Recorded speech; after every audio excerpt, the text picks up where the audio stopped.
vous encourager ce soir, car le Seigneur lui-même déclare dans sa parole, ton Dieu ordonne que tu sois puissant. Ton Dieu, oh macharizeko pralisikaya.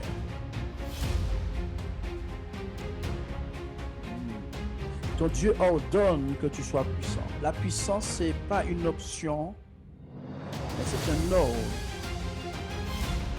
Ton Dieu ordonne que tu sois puissant. Il n'est pas normal que lorsqu'on coupe l'arbre ou la branche sous l'oiseau, que l'oiseau passe en mode panique. Il a peur de tomber au sol. Je vais commencer ainsi.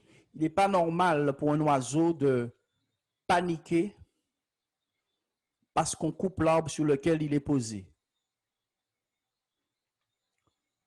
L'arbre n'est pas l'élément sur lequel l'oiseau prend sa confiance. Ce sont ses ailes.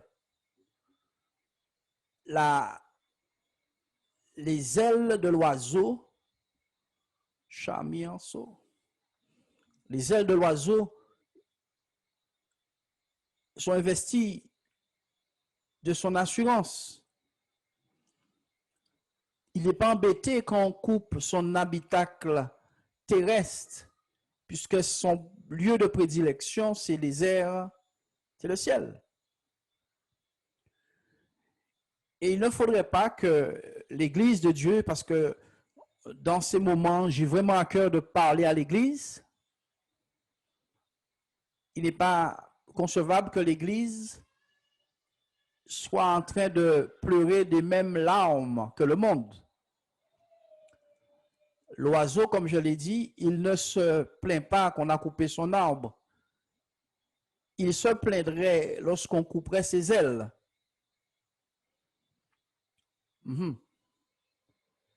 Le lion commence à être en danger de mort lorsque ses dents s'usent.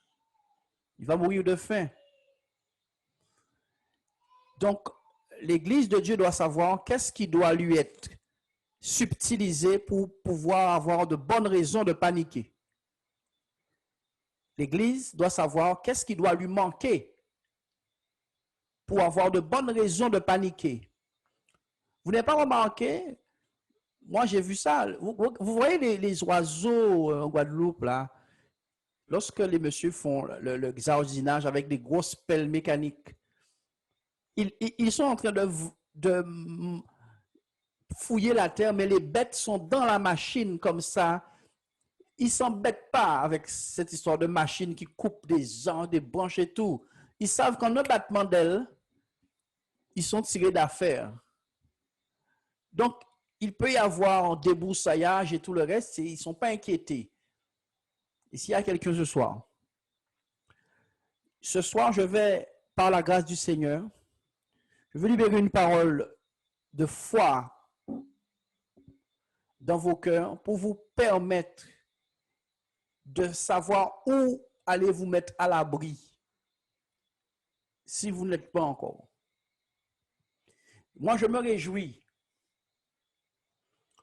Vous savez pourquoi? On va voir si mon Dieu est vivant. Ah, je ne sais pas pour toi. On va voir si ton Dieu est vivant. Oiseau, je te promets qu'en coupant ton arbre, tu tomberas au sol. L'oiseau dit, vas-y. Est-ce que l'Église est capable de dire vas-y? Est-ce que si les ressources naturelles de l'Église lui sont subtilisées, est-ce que si les ressources naturelles de l'Église lui sont retirées, elle est capable de dire c'est le cadet de mes soucis? Dans ces temps finaux dans lesquels nous sommes, on a vraiment intérêt à être de cette race inébranlable, comme le dit la parole de Dieu. La parole de Dieu nous promet et promet à l'Église de l'inébranlabilité. Je vais en parler dimanche. Inébranlabilité. Il a dit, c'est ainsi que vous serez inébranlable. Wow! Si tu ne sais pas dans quelle mesure Dieu a sécurisé ta stabilité et t'a rendu inébranlable, au moment de la secousse, tu seras ébranlé comme tout le monde. Mais il y a une position, et c'est un mot que j'utilise en ce moment, il y a une position où il faut se mettre pour être inébranlable. Alors je veux dire autrement, il y a une position où tu devais être à cette époque pour être inébranlable. Beaucoup perdent pied parce qu'avant la crise, ils n'étaient pas inébranlables. Pendant la crise, ils disparaissent. Oui, le boxeur ne prévoit pas à faire des muscles et à s'entraîner la veille du match. La veille du match, il entre en mode repos pour être prêt pour le lendemain. Ceux qui vont perdre pied dans le corps de Christ, qui est l'Église, dans la période finale, ce sont ceux qui n'ont pas fait des muscles spirituels quand les temps de paix et le calme étaient là. C'est exactement ce qui s'est passé avec les vierges folles qui n'avaient pas d'huile au moment où il faisait noir. Chrétien, as-tu de l'huile? La défaite des vierges folles n'est rien d'autre que l'absence d'huile. Ce n'est pas l'absence de Dieu, ce n'est pas l'absence de ténèbres, ce n'est pas l'absence de prophétie, ce n'est pas l'absence de connaissance des temps difficiles, ce n'est pas l'absence de lampe, ce n'est pas l'absence d'opportunité pour briller, ce n'est pas l'absence de quoi que ce soit. Ce qui a manqué aux vierges folles, aux vierges, aux 10 vierges, ok, aux vierges folles en particulier, ce qui leur a manqué, c'est de l'huile. Ce n'est pas des prophéties annonçant des temps des ténèbres qui leur manquaient. Donc, ce soir, puissiez-vous et puissions-nous être positionnés sous une coupelle de haute sécurité en Dieu. Je vais lire avec vous dans le livre de Zacharie au chapitre 12. Zacharie chapitre 12 et le verset 1. Zacharie chapitre 12 et le verset 3. On peut aller au verset 3. Zacharie 12, 3. Oui. Zacharie chapitre 12 et le verset 3. Bien sûr, frères et sœurs, nous avons besoin véritablement d'être une église triomphante. Nous n'avons pas le choix. Hein? Tu n'as pas le choix. Tu n'as pas le choix. C'est soit tu es triomphant ou soit tu as été vaincu. Le Seigneur a dit, petits enfants, vous êtes forts parce que la parole de Dieu habite en vous et que vous avez vaincu le malin. Donc, perdre ne fait pas partie des plans de Dieu pour l'Église. C'est pour cela qu'elle doit mettre de son côté tous les moyens par lesquels Dieu lui a donné, pour vaincre. Zacharie chapitre 12, verset, on peut lire au verset, verset 4, deuxième partie du verset 4, quand je frapperai d'aveuglement tous les chevaux des peuples. Donc, Zacharie 12, deuxième partie du verset 4. Quand je frapperai d'aveuglement tous les chevaux des peuples.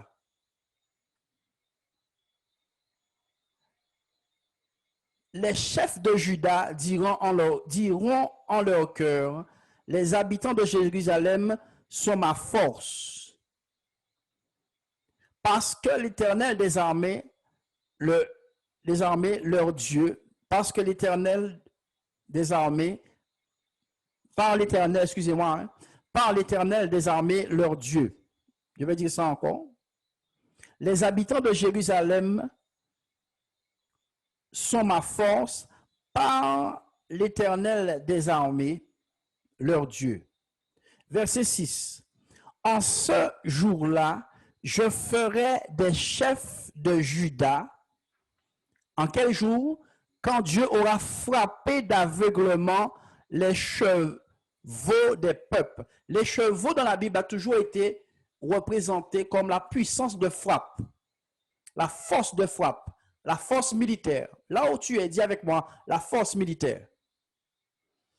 Oui, chaque fois qu'on voit des chevaux dans la Bible, on voit toujours la vigueur, la vitesse d'exécution, la force militaire, la force d'intervention, les forces spéciales, si on peut aller comme ça. OK? Les chevaux ont cette symbolique sur eux. Le Seigneur a dit, lorsque je frapperai d'aveuglement tous les chevaux des peuples. Donc, l'Église n'est pas concernée. Ah, y a-t-il quelqu'un? Quand je frapperai d'aveuglement tous les chevaux des peuples, les chefs de Juda, Juda qui est peuple de Dieu, diront en leur cœur, les chefs de Juda, les chefs du peuple, les pasteurs, les chefs de Juda. Juda, c'est une tribu, l'une des tribus, l'une des 12 tribus. Les chefs diront dans leur cœur, les habitants de Jérusalem sont notre force. OK? Par l'Éternel des armées, leur Dieu. Les habitants sont la force des chefs. Oh, je vais vous donner quelques révélations là. Les habitants de Jérusalem sont la force des chefs de Juda par l'Éternel des armées, leur Dieu. Donc, il y a une interaction de capacité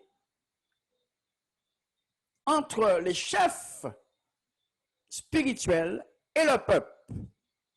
Mais cette capacité est très clairement définie par l'Éternel des armées, leur Dieu.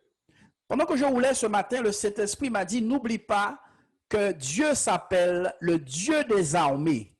L'Éternel, Dieu Jéhovah, le Dieu des armées. Il y a un frère juif qui m'a dit un jour, tu sais, Dario, vous, peut-être, vous ne comprenez pas bien ça, mais le Dieu des Juifs est le Dieu qui a cette manie de la guerre. J'ai dit quoi? Il m'a dit oui, c'est culturel chez Dieu, la guerre. Oh, j'ai trop aimé son approche. Il m'a dit la guerre, c'est quelque chose d'intimement lié à Dieu. Il est le Dieu des armées. Lorsque la Bible, lorsque le Seigneur a fait les cieux et la terre, concernant la terre sur laquelle nous vivons, il a mis des poissons dans la mer et il a dit, et toutes ces armées, est-ce qu'on a vu des soldats dans l'eau? Y a-t-il quelqu'un? Est-ce qu'on a vu? Il a dit, il a fait la mer et toutes ses armées, et toute l'armée des cieux. Est-ce que nous voyons des soldats armés? Non, non, non. Donc, le lexique de Dieu parle de sa nature profonde. Dieu, c'est quelqu'un qui aime le combat. Oui, Dieu aime les combats. Dieu aime ça. Dieu aime gagner cette affaire-là. Donc, le peuple de Dieu doit être un peuple conquérant et un peuple qui comprend son Dieu. Regardez ce qui nous est dit. Les chefs de Juda diront dans leur cœur, pendant que tout le monde est agité, pendant que les chevaux sont frappés d'aveuglement, pendant que les chevaux du monde, sont frappés d'aveuglement, les chefs de Juda diront en leur cœur, les habitants de Jérusalem sont notre force, par l'Éternel des armées, leur Dieu. Donc, il y a comme un fossé véritable entre ce que vivent les peuples et leurs chevaux et le peuple de Dieu et leurs leaders. Oh mon Dieu. Il y a un fossé. Et je vais vous montrer comment nous devons nous positionner. Moi, c'est où, personnellement, que je cherche à me mettre à l'abri dans ces choses. Parce que Dieu a promis de frapper d'aveuglement tout le monde. Personne, l'aveuglement nous montre cette notion dans laquelle personne ne voit le chemin, vous savez. Personne ne voit la porte de sortie. Mais le leader sage, le leader selon le cœur de Dieu, dit dans son cœur, ma force est mon peuple qui a pour Dieu l'Éternel. Heureux le peuple dont l'Éternel est le Dieu. Alléluia. Heureux le peuple, nous le chantions à l'époque, heureux, heureux est le peuple dont l'Éternel est le Dieu. Oh, on dirait que le chant est mort. Non, donc il y a un raisonnement spirituel plus élevé que ce qui se passe dans le monde. Et si le monde prend un tel chaos au nom de Jésus-Christ, si le monde prend un tel chaos, le peuple de Dieu et les leaders doivent savoir où est leur héritage dans ces choses. Il faut un temps de ténèbres au préalable pour que la lumière de l'Église, qui est la colonne de la vérité, puisse briller enfin. Il faut des ténèbres. La Bible nous dit que le peuple qui était assis dans la vallée de Zabulon et de Naphtali vit une grande lumière. Donc, il y a de quoi être très excité de savoir que Dieu est sur le point de se lever. C'est pour cela, frères et sœurs, qu'il ne s'agit pas de pleurer, il s'agit de se mettre dans une position où, lorsque Dieu dira top départ, si je puis me permettre, que tu sois prêt, c'est tout ta position. Quand Dieu dira top départ, que tu sois prêt, mon frère, que tu sois prêt, ma sœur.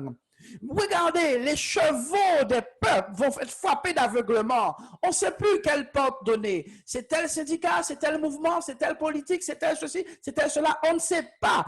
La part de l'Église n'est pas celle de où on ne sait pas. Le peuple de Dieu est le peuple qui voit clair, averti par Dieu, ayant une capacité de voir surnaturelle. Alléluia. Ayant une capacité surnaturelle de voir ce qui n'est pas visible pour les hommes mortels, les hommes charnels.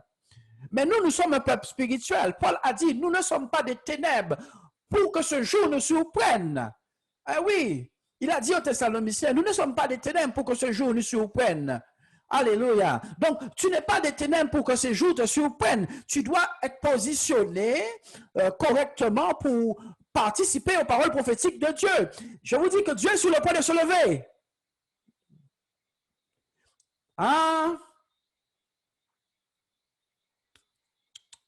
La dernière fois que nous avons vu des ténèbres sur la terre, Dieu est apparu. Hein? Ah, la dernière fois que nous avons vu des ténèbres informes et vides, Dieu est apparu. Hein? Dieu ne peut venir là où il est déjà. Dieu ne peut pas venir là où il est déjà. Donc, il faut une absence de Dieu pour une imminence de Dieu. Alléluia. Donc, les chefs de Juda diront en leur cœur, les habitants de Jérusalem sont notre force. Pourquoi? Parce que l'Éternel des armées est leur Dieu. En ce jour-là, je ferai des chefs de Juda comme un foyer ardent parmi du bois. Mon Dieu! Dieu a dit qu'il va faire des chefs du peuple des foyers ardents au milieu du bois. S'ils n'ont pas encore vu du feu, le feu arrive.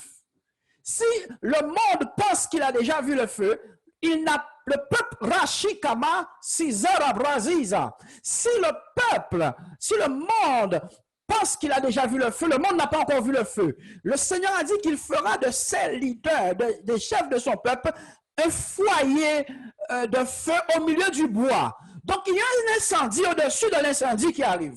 Y a-t-il quelqu'un avec moi ce soir? Levez vos mains, faites un signe, faites un pouce, faites quelque chose. OK. Y a-t-il véritablement quelqu'un qui veut se positionner? Le Seigneur a dit, concernant les montagnes, dans les derniers temps, il semble que les montagnes vont être surmontées de d'autres montagnes.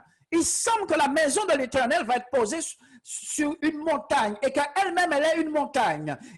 Ici, nous voyons qu'il y a un feu, hein, n'est-ce pas, qui va être libéré par les serviteurs et servantes de Dieu. Ça, c'est la pensée de Dieu pour l'Église. Ça, c'est la pensée de Dieu pour l'Église. Comme un foyer ardent parmi du bois. Voici la position des chefs de Juda. Les chefs de Juda ne doivent pas être en train de se lamenter là. Ils doivent être comme des foyers de feu au milieu du bois. Comme une torche enflammée, deuxièmement, comme une torche enflammée parmi des gerbes.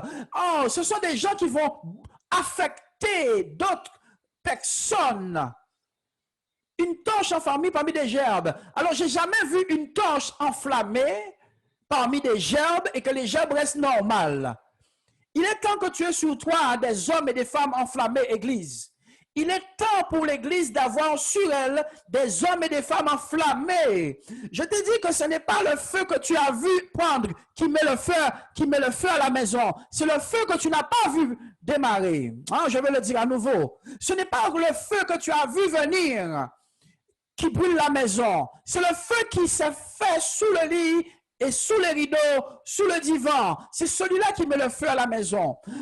Ici, la Bible annonce prophétiquement que les hommes, les serviteurs, les servantes de Dieu doivent et seront, doivent être au milieu des gerbes. La Bible nous parle de gerbes en parlant de la moisson, n'est-ce pas, de l'Église. L'Église a toujours été considérée comme des gerbes, la moisson, le peuple de Dieu, n'est-ce pas, qui doit être moissonné à un moment donné. Mais Dieu veut embraser tout ce monde. Oui, la Bible dit que la bonne nouvelle du royaume sera annoncée, alors viendra la fin. Le dernier signe, ce n'est pas le chaos. Écoutez bien ce que je vous dis, connaissez les prophéties bibliques. La Bible nous dit, il y aura des tremblements de terre, des bruits de guerre. Il a dit, ce ne sera pas encore la fin, ce sera le commencement des douleurs. Une nation se lèvera contre une autre nation. Matthieu 24, vous pouvez lire ça tranquillement chez vous. Et vous verrez le dernier signe. Cette bonne nouvelle du royaume sera prêchée sur toute la terre. Alors viendra la fin. Le dernier signe majeur de la venue de Jésus, c'est un évangile qui englobera la terre. On ne pourra pas ignorer l'évangile. L'évangile va devenir un phénomène. Écoutez ce que je vous dis prophétiquement ce soir. L'évangile va devenir un phénomène social. Ah oui? Ah, l'évangile va devenir un phénomène social. Ce sera un phénomène de société. Ce ne sera pas les évangéliques là, non. Non, ce sera un phénomène de société. On ne pourra pas faire sans prendre le fait que l'Église est dans les parages. C'est l'héritage final de l'Église avant le retour et l'enlèvement de l'Église. Alléluia. Zekaramaya Sata. Donc, comme une torche enflammée parmi des gerbes. Parmi quoi? Des gerbes. Dites avec moi des gerbes. Il faut comprendre les prophéties. Comme une torche enflammée parmi les gerbes. Sois une gerbe ce soir au nom de Jésus-Christ, parce que ton feu arrive. Alléluia. Sois une gerbe ce soir. Alléluia. Oui, parmi les gerbes, il dévorera à droite et à gauche tous les peuples d'alentour. Qu'est-ce qu'il fera? Il dévorera à gauche et à droite tous les peuples d'alentour. Donc, ce n'est pas pour toi, ça, Église. Ce n'est pas toi qui seras dévoré. Oh, mon Dieu, mon Dieu. Tu deviens le dévoreur. Tu deviens celui qui met le feu. De par ta position, il dévorera. Oh, je crois que quelque chose est sur le point d'arriver. Il dévorera à droite et à gauche tous les peuples d'alentour de Jérusalem. Et Jérusalem restera à sa place à Jérusalem. C'est ce qui est manqué. Et Jérusalem restera où ça? À sa place. À Jérusalem. Où est-ce que la puissance a été reçue pour la première fois pour l'Église? C'est à Jérusalem. Il a dit à l'Église, restez à Jérusalem. Ne quittez pas Jérusalem. Frère, la puissance, c'est à Jérusalem que ça se trouve. C'est dans la dimension primitive de l'Église que la force de l'Église se trouve. C'est dans son approche primitive. C'est dans son décattement primitif. C'est dans sa manière primitive que se trouve sa force, pas sous l'influence des temps et des circonstances. L'Église a de la force lorsqu'elle croit encore à l'imminence de Dieu. Lorsque l'Église arrête de croire dans l'imminence de Dieu, elle commence à promener des regards inquiets, comme toutes les nations qui ont été aveuglées par les circonstances des temps et des époques. Alléluia. Regardez, et Jérusalem restera à sa place. À Jérusalem, l'Éternel sauvera d'abord les tentes de Juda. Alléluia. L'Éternel sauvera qui d'abord? Les tentes de Juda. Mais oui, l'Éternel sauvera d'abord les tentes de Juda. Nous avons besoin de nous positionner prophétiquement. Pardon. Nous avons besoin de nous positionner prophétiquement. Sinon, nous allons être pris d'aveuglement, frappés d'aveuglement. Frappés d'aveuglement. Rappelez-vous à Sodome et Gomorrhe, lorsque Dieu est descendu, ces hommes impies ont été frappés d'aveuglement. Ils ont été frappés d'aveuglement, ils n'ont pas pu se diriger. L'Église n'est pas frappée d'aveuglement. Le Seigneur a dit, si un homme naît d'eau et d'esprit, il peut entrer et il peut voir le royaume. S'il n'est pas d'eau ni d'esprit, il ne peut ni entrer ni voir. Le christianisme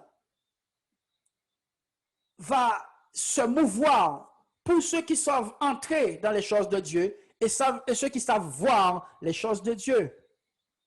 Mais oui, nous allons prendre encore un autre texte pour que vous puissiez comprendre ma pensée. La victoire et le positionnement de l'Église, c'est dans une zone de puissance. Et c'est où l'Église doit se positionner et attendre Dieu. On va lire rapidement dans Daniel chapitre 5 et le verset 12. D'où vient le fait que l'Église est différente des nations, de par son appartenance premièrement, et deuxièmement, de par l'esprit. De par l'esprit. C'est seulement par l'esprit que le peuple de Dieu peut faire différence. Seulement par l'esprit. Pourquoi? Parce qu'il y a le prince de la puissance de l'air qui agit dans ce monde et nous ne sommes pas censés, alléluia, nous ne sommes pas censés, chrétiens, être sous l'influence du prince de la puissance de l'air. D'où vient la force de l'Église? C'est l'esprit qui anime l'Église. L'esprit chrétien, pas les versets que connaissent les croyants, mais l'esprit qui l'anime. L'esprit qui anime les chrétiens, c'est ce qui fait d'eux des personnes hors du commun et capables de tenir bon pendant que tout le monde pleure. L'esprit qui les anime. Regardez ce qui est dit de Daniel au chapitre 5 et le verset... Daniel chapitre 5 et on va lire au verset... on peut aller au verset 11. Il y a dans ton royaume un homme qui a en lui des dieux, qui a en lui l'esprit des dieux. Je vais dire ça à nouveau, excusez-moi. Il y a dans ton royaume, donc il y a un rapport qui est fait à Nebuchadnezzar. Il y a dans ton royaume un homme. Dites avec moi là où vous êtes, un homme. Oui. Peux-tu être cet homme, ma soeur, mon frère? Est-ce que tu peux être cet homme? Il y a dans ton royaume, il y a en Guadeloupe, il y a en Martinique, il y a dans ton royaume un homme qui a en lui l'esprit des dieux saints. C'est leur manière de dire ça. Ils ont pas, comme ils ne connaissent pas Dieu Tout-Puissant, ils ont dit ça comme ça. Mais il a en lui l'esprit des dieux saints et du temps de ton père, on trouva chez lui des lumières de l'intelligence et une sagesse semblable à la sagesse des dieux. My God! Donc, chrétien, la différence que Daniel va faire et va marquer, la différence qui va être remarquée par les impies, c'est du fait que Daniel soit animé d'un esprit supérieur. Ces gens-là n'ont pas fait d'études de théologie. Ils ont simplement remarqué que dans le royaume, qu'il y avait un homme animé d'un certain esprit et que c'est à cause de l'esprit qui animait cet homme qu'il était tout à fait invraisemblable.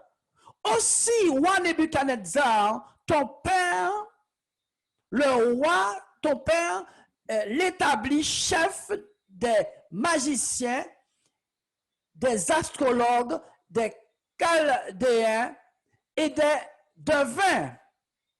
Parce qu'on trouva chez lui, chez Daniel, nommé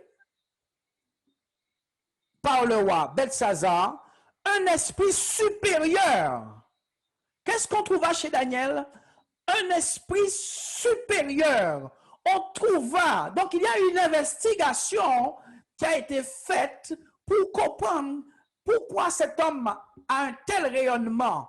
Il a été trouvé chez lui un esprit supérieur de la science et de l'intelligence, la faculté d'interpréter les songes, d'expliquer les énigmes et de résoudre les questions difficiles. Ça, c'est l'héritage de l'Église. Alléluia. Y a-t-il quelqu'un ce soir? Et de résoudre les situations difficiles. Alléluia. Il y a un homme de Dieu que j'admire en particulier en Afrique du Sud et qui dit que Dieu l'a appelé pour les cas difficiles. Mais oui, l'esprit qui t'anime va faire la différence dans ta génération. Je le dis à nouveau, l'esprit qui t'anime fera la différence dans ta génération. Parce que si tout le monde est animé de l'esprit du monde et qu'un seul homme est animé de l'esprit de Dieu, avec Dieu, c'est la majorité, il aura le dessus à tout moment face à l'adversité, face aux magiciens, face aux sciences occultes, face aux chaldéens, face aux devins. Et la chose va être remarquée. D'où l'importance pour le peuple de Dieu de savoir que sa force n'est pas dans autre chose que d'être investi de l'esprit. Peuple de Dieu, investi de l'esprit de Dieu. Investi de l'Esprit de Dieu, rempli, débordant de l'Esprit pour pouvoir affecter l'environnement et donner une autre note à ce monde. Ce n'est pas les propos grandiloquents qui vont faire la différence. La Bible dit que l'évangile ne consiste pas en parole, mais en puissance. L'apôtre Paul a pu dire que ma prédication ne reposait pas sur les discours persuasifs de sagesse humaine, mais sur une démonstration d'Esprit Saint et de force, afin que votre foi ne soit pas basée sur la sagesse des hommes, mais sur la puissance de Dieu. Donc, il y a une réponse dans le monde qui s'appelle l'Église. Il y a dans le monde une réponse qui s'appelle l'Église. Quelle Église? Le bâtiment? Quelle Église? Les évangéliques, les catholiques, les adventistes? Non, ce n'est pas de ceux dont il s'agit.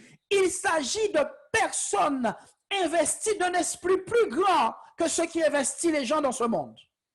Des personnes qui ont laissé à Dieu, à sa parole, des droits de les contrôler au point d'être remplis de toute la plénitude de Dieu.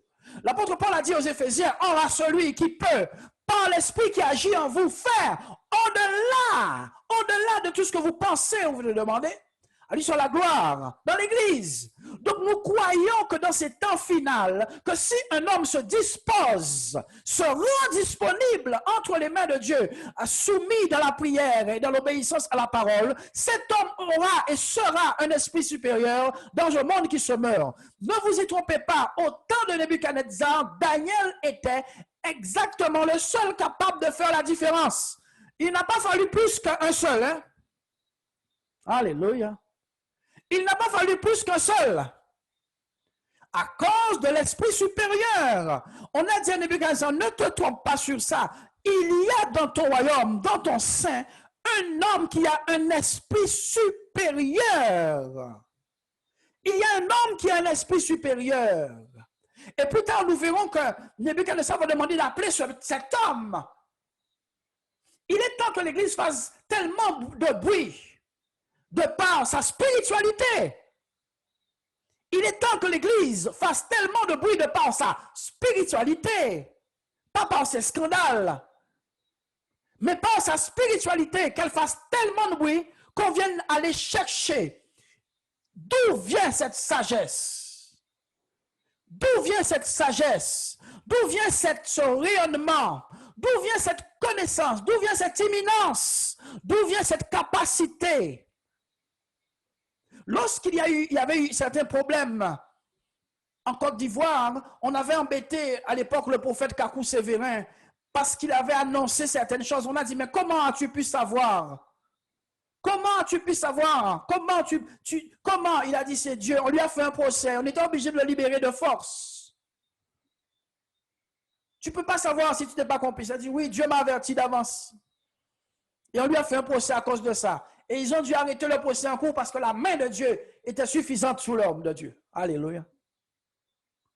Que le nom du Seigneur soit béni vraiment ce soir. Nous allons prendre le dernier verset pour terminer. Là, le besoin de l'Église, c'est un besoin d'Esprit Saint, d'Esprit supérieur, d'un Esprit supérieur. Il a fallu un seul homme avec un Esprit supérieur pour faire la différence dans une nation avec un tyran de la stature de Nebuchadnezzar. Vous ne vous rendez pas compte? Il fallut juste d'un seul homme investi. Mon Dieu. Un seul a suffi. Nous allons lire un dernier texte dans le livre des Actes au chapitre 29. Actes chapitre 29. Avant tout, nous faisons un détour dans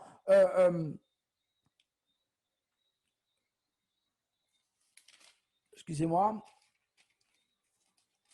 Oui, c'est bien ça, autant pour moi. Donc, Actes chapitre 4 et le verset 29.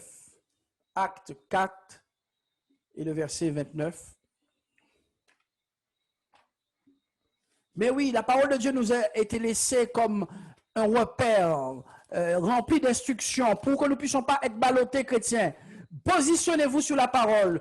Honorez Dieu par votre positionnement et Dieu vous honorera par sa présence. Il faut se positionner pour attirer Dieu. Il n'y a personne qui veut plaire à Dieu, qui omet de se positionner. Tous ceux qui veulent faire plaisir à Dieu, qui veulent plaire à Dieu par la foi, doivent se positionner dans la parole. Je vais le dire à nouveau. Tous ceux qui veulent plaire à Dieu par la foi doivent se positionner dans la parole de foi qui a été laissée à l'Église. Acte, donc j'ai dit chapitre 4, verset 29. L'Église primitive a connu des temps de persécution en son temps. Et regardez comment le peuple de Dieu a réagi face à cette persécution. Je vais lire au verset 25, donc Acte chapitre 4, verset 25. C'est pourquoi, qui a dit par le Saint-Esprit, par la bouche de notre Père, ton serviteur David, pourquoi ce tumulte parmi les nations? Pourquoi ce tumulte parmi les nations? Nous pourrions ramener ça à notre époque. Pourquoi ce tumulte parmi les nations et ces vaines pensées parmi les peuples? Donc, le tumulte, c'est pour les nations et les vaines pensées, c'est pour les peuples. Les rois de la terre se sont soulevés et les princes se sont ligués contre le Seigneur et contre son roi. Alléluia! C'est une bonne chose qu'on se soulève contre l'onction. Les rois de la terre se sont soulevés contre le roi de Dieu pour que, alléluia, pour que des rois se mettent ensemble et des nations se mettent ensemble contre un seul homme. Il faut que cet homme ait un rayonnement qui dépasse l'entendement. Oui. En effet, contre son saint serviteur Jésus, que tu as oint. Alors, quelqu'un me dira, mais c'est Jésus. Mais moi, je te dirais, tu es le corps de Christ. Quelqu'un me dira, mais il s'agit de Jésus. Mais moi, je te dirais que Christ est la tête et toi, tu es le corps. Donc, qui fait le mouvement sur la terre de nos jours? C'est l'Église. C'est l'Église. C'est l'Église. Les membres qui bougent, les membres qui vont répandre l'odeur de la connaissance. L'action de Dieu. Alléluia. L'action de Dieu, c'est l'Église qu'on appelle le corps de Christ. Donc, je ne peux pas m'exclure de la méthode de Dieu. La Bible nous dit que Jésus est la tête et le corps de l'Église. Et son corps, c'est l'Église. En effet, contre ton serviteur, En effet, pardon, contre ton saint serviteur Jésus, que tu as oint, Hérode et Ponce Pilate se sont ligués dans cette ville avec les nations et avec les peuples d'Israël. Vous vous rendez pas compte? Contre un seul homme oint. Ils se sont ligués, nation plus nation, gouverneur plus gouverneur, contre ton oint. Dans quel but ils se sont ligués? Pour faire tout ce que ta main et ton conseil avaient arrêté d'avance. La persécution, c'est pour faire tout ce que la main de l'Éternel et sa volonté avaient arrêté d'avance. Si l'Église veut échapper à ce qui est arrêté d'avance, l'Église échappera aussi à ce qui était prévu d'avance pour elle. Alléluia. Et maintenant, ça c'est mon verset, right now.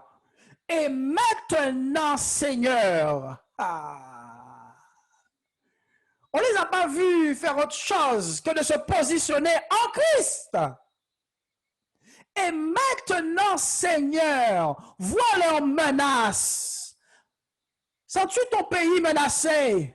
Sens-tu ta vie, ton église menacée? Ton foyer, ta famille menacée? Maintenant, Seigneur, vois leurs menaces et donne à tes serviteurs d'annoncer quoi? Ta parole avec une pleine assurance en étendant ta main pour qu'ils se produisent, mon Dieu, des prodiges par le nom de ton saint serviteur Jésus. Quand ils ont prié, alléluia, le Dieu Ramangatakata, le lieu où ils priaient en assemblée tremblant, ils furent remplis du Saint-Esprit et annoncèrent la parole de Dieu avec assurance. Ça, c'est l'Église. Alléluia. Oh mon Dieu. Ça, c'est l'Église. Ça, c'est l'Église. Ça, c'est l'Église. C'est l'héritage des saints. Une nation sainte, un peuple élu, qui sait se mettre à part et provoquer l'inouï. Ils n'ont pas dit, mais ils sont en train d'embêter notre Jésus. Ils se sont mis en prière. Ils se sont disposés. Ils se sont positionnés en Dieu. Ne prenons aucune considération de la taille de l'adversaire, mais certainement prenant en considération de l'imminence de Dieu, de la puissance de Dieu, de l'héritage qui est en Christ, l'héritage des saints, et Dieu voyant leur foi, glorifia son nom et donna un puissant témoignage à cette église. C'est ici ta position, église, de la fin des temps. Que Dieu te bénisse ce soir. Que Dieu te bénisse ce soir. Que Dieu te bénisse ce soir. Au nom de Jésus-Christ, peuple de Dieu, sois fort. C'est bon, le Seigneur est avec toi.